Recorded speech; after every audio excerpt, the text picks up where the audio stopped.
dan salam budi luhur.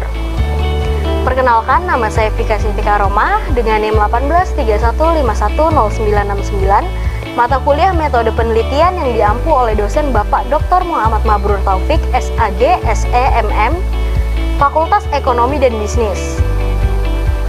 Tujuan dibuatnya video ini adalah untuk memenuhi ujian tengah semester. Materi yang akan saya bahas pada kali ini yaitu mengenai metodologi penelitian. Nah, metodologi penelitian ini berasal dari dua bahasa, metode dan logi. Kita akan membahas metode terlebih dahulu, yaitu cara atau jalan melakukan sesuatu dengan teratur atau sistematis. Definisi lainnya yaitu cara kerja untuk memahami objek yang menjadi sasaran ilmu yang bersangkutan, atau prosedur yang digunakan ilmuwan dalam pencarian sistematika terhadap pengetahuan yang ada, atau teknik-teknik dan prosedur pengamatan oleh ilmuwan untuk mengolah data, fakta-fakta sesuai dengan asas dan aturan tertentu. Nah, di sini ada peranan metodologi penelitian yang dikemukakan oleh tokoh Surjono Sukamto. Beliau mengatakan bahwa menambah kemampuan para ilmuwan untuk mengadakan atau melaksanakan penelitian secara lebih lengkap, memberikan kemungkinan yang lebih besar untuk meneliti hal-hal yang belum diketahui, memberikan kemungkinan yang lebih besar untuk melakukan penelitian interdisipliner, serta memberikan pedoman untuk mengorganisasikan serta mengintegrasikan hal-hal mengenai masyarakat. Lalu di sini ada logi, yaitu ilmu tentang cara melakukan sesuatu dengan teratur. Sehingga metodologi penelitian artinya ilmu tentang cara melakukan penelitian dengan teratur atau sistematis, memberikan pedoman tentang cara seseorang ilmuwan mempelajari, menganalisis, dan memahami lingkungan-lingkungan yang dihadapinya. Nah, metodologi ini yaitu adalah ilmu tentang metode. Metode semua ilmu berprinsip pada logika. Logika pada dasarnya berlaku umum atau universal. Metodologi semua ilmu, termasuk ilmu hukum, pada dasarnya sama. Hanya yang berbeda adalah metode atau cara penelitiannya. Dan biasanya metodologi membicarakan mengenai proses, langkah, tahap, dan prinsip-prinsip dasar. Nah, di sini ada metodologi penelitian, itu substitusi ilmu sosial, ada masalah, tujuan, kerangka teori, hipotesis, cara metode, serta kesimpulannya. Lalu juga terdapat penelitian hukum, hakikat, upaya mencari dan menemukan pengetahuan yang benar tentang hukum, yaitu pengetahuan yang dapat dipakai untuk menjawab secara benar sesuatu dalam masalah hukum. Caranya seperti metode yang berkaitan dengan konsep objek, jawab yang sedang dicari dan dicoba ditemukan. Di sini juga ada metode penelitian, umumnya itu meliputi beberapa langkah. Yang pertama ada metode perancangan penelitian, metode pengumpulan data, metode pengolahan data, serta metode analisis data. Nah, di sini saya akan membahas satu persatu mengenai metode penelitiannya. Pertama, di sini ada metode perancangan penelitian, yaitu menyangkut langkah-langkah apa saja yang perlu diperhatikan untuk menyiapkan suatu rancangan penelitian sebagai langkah awal dalam penelitian.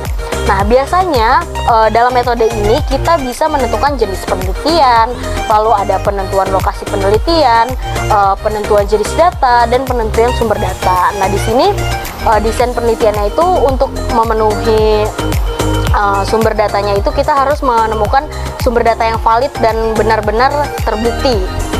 Lalu ada metode pengumpulan data. Di sini biasanya kita mencari studi pustaka, lalu kita observasi di lokasi penelitian. Jadi kita benar-benar datang langsung dan meneliti di lingkungan tersebut. Lalu ada wawancara atau interview. Nah, setelah kita observasi, biasanya kita menemukan narasumber di lingkungan tersebut yang memiliki data mengenai penelitian kita, sehingga kita harus mewawancara atau menginterview narasumber tersebut untuk mendapatkan data yang valid untuk hasil penelitian kita. Dan terakhir ada kuesioner atau angket. Nah, kuesioner atau angket ini biasanya kita bagikan terhadap orang-orang di sekitar lingkungan tersebut, sehingga ketika kita sudah terkumpul kuesioner ya, kita bisa menyimpulkan hasil dari angket tersebut untuk mencapai suatu tujuan penelitian kita atau hasil dari penelitian kita. Lalu di sini juga metode sampling, ada populasi dan sampel. Nah, populasi ini keseluruhan dari objek pengamatan atau objek penelitian. Sementara sampel itu adalah bagian dari populasi yang dianggap mewakili populasinya. Biasanya metodenya itu kita bagi menjadi 3. Ada probability sampling, non-probability sampling, atau gabungan antara probability sampling dan non-probability sampling. Lalu selanjutnya ada metode pengolahan data. Nah, yaitu cara mengolah data yang berhasil dikumpulkan untuk memungkinkan penelitian bersangkutan melakukan analisis yang sebaik-baiknya. Nah, umumnya dilakukan dengan cara pemeriksaan data, editing. Itu kita biasanya mengoreksi apakah data yang terkumpul sudah cukup lengkap, sudah benar, dan sudah sesuai dengan apa yang kita mau. Seperti hasil penelitian apa yang kita mau. Jadi kita mengolah dan mengoreksi data tersebut menjadi sesuatu yang lebih ringkas. Lalu kita juga ada penandaan data atau coding ya. Di sini kita memberi catatan atau tanda menyatakan jenis sumber data dan lain-lain. Di sini juga banyak prosesnya. Dan ada rekonstruksi data atau reconstruction. Itu kita menyusun ulang data secara teratur, berurutan, logis, sehingga mudah dipahami dan diinterpretasikan. Lalu ada sistematisasi data atau systematizing. Itu menempatkan data mengurutkan kerangka sistematika. Jadi kita mengurutkan permasalahan yang akan kita teliti. Lalu di sini ada metode analisis data, yaitu bentuk analisis untuk menafsirkan data yang diperoleh sesuai dengan apa yang direncanakan dalam penelitian. Nah, dalam proses ini itu mengorganisasikan dan mengurutkan data ke dalam pola, kategori, dan suatu satuan uraian dasar sehingga dapat ditemukan tema dan dapat dirumuskan hipotesis atau kesimpulan kerja seperti yang disarankan oleh data. Sehingga dalam metode analisis ini kita dapat menemukan prosesnya dan result dari hasil penelitian tersebut. Oke, selanjutnya saya akan membahas mengenai karakteristik peneliti yang baik. Nah, karakteristik peneliti yang baik ini terdapat 4 sifat, yaitu ada jujur dan objektif, kompeten, faktual, dan terbuka. Nah, yang pertama, penelitian harus berkisar di sekelilingi masalah yang ingin dipecahkan. Jadi peneliti ini harus berada di sekeliling lingkungan atau masalah yang ingin dipecahkan, sehingga peneliti harus benar-benar mencari masalah atau tema penelitian ini dengan sebaik-baiknya dan harus menyambung dengan tema yang dia pilih. Lalu yang kedua ada penelitian sedikit-dikit ya harus mengandung unsur originalitas. Nah, di sini penelitian yang kita lakukan itu harus asli sehingga tidak seperti dibuat-buat.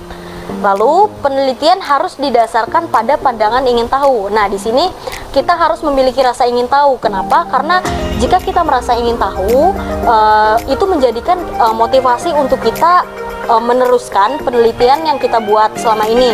Sehingga rasa motivasi itu akan muncul terhadap diri kita sehingga penelitian yang kita buat ini nyata dan benar-benar real. Lalu penelitian harus dilakukan dengan pandangan terbuka. Nah, di sini pada saat kita melakukan penelitian, kita harus memiliki pikiran terbuka. Jadi kita tidak hanya memiliki atau menerima kritik saran dari satu orang atau beberapa orang, tapi kita harus terima masukan lain dari orang-orang sekitar yang bisa membangkitkan atau benar-benar mensupport kegiatan metode penelitian yang kita lakukan. Nah, lalu di sini penelitian harus berdasarkan pada asumsi bahwa suatu fenomena mempunyai hukum dan pengaturan. Nah, pada asumsi ini kita harus melakukan pengujian terhadap hasil atau tema yang kita pilih untuk metode penelitian ini. Apakah ini menyangkut hukum dan pengaturan-pengaturan yang ada? Nah, maka kita harus mencari tahu dulu apa yang sebenarnya kita teliti. Lalu penelitian berkehendak untuk menemukan generalisasi atau dalil. Nah, di sini kita memiliki tujuan. Tujuan metode penelitian ini akan menimbulkan suatu peraturan atau dalil apa sih yang menjadikan kita ingin melakukan metode penelitian ini gitu. Lalu penelitian merupakan studi tentang sebab akibat. Nah, sudah pasti sebab akibat ini adalah merupakan hal yang penting dalam sebuah penelitian, karena kalau tidak ada sebab akibat, maka penelitian yang kita lakukan menurut saya hanyalah akan menjadi sia-sia karena tidak ada hasil. Karena sebab dan akibat itu pasti akan memberikan hasil dari suatu metode penelitian yang kita lakukan. Lalu, penelitian harus menggunakan pengukuran yang akurat. Nah, di sini penelitian kita itu tadi yang saya bahas, karena adanya unsur originalitas, maka pengukuran kita sudah seharusnya itu menjadi akurat. Karena pengukuran yang penelitian yang kita lakukan itu sudah seharusnya akan pada porsinya sehingga pas untuk bahan interpretasi kita semua.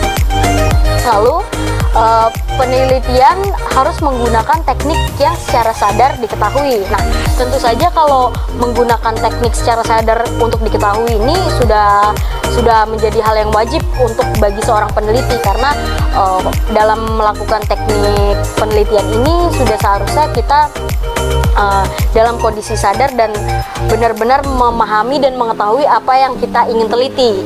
Lalu penelitian harus melalui proses-proses yang sistematis. Nah, di sini sudah pasti kenapa kita harus melakukan sistematis, karena kita akan mengurutkan kerangkanya sehingga penelitian yang kita lakukan akan berjalan sesuai rules atau schedule yang sudah kita tentukan sebelumnya, sehingga penelitian yang kita lakukan itu bisa berjalan dengan baik sampai dari awal sampai pada akhir penelitian, sehingga kita akan menghasilkan suatu proses hasil penelitian yang kita inginkan. Baik, sampai di sini saja materi yang saya sampaikan pada kali ini. Kurang lebihnya mohon maaf. Wassalamualaikum warahmatullahi wabarakatuh dan salam budi luhur.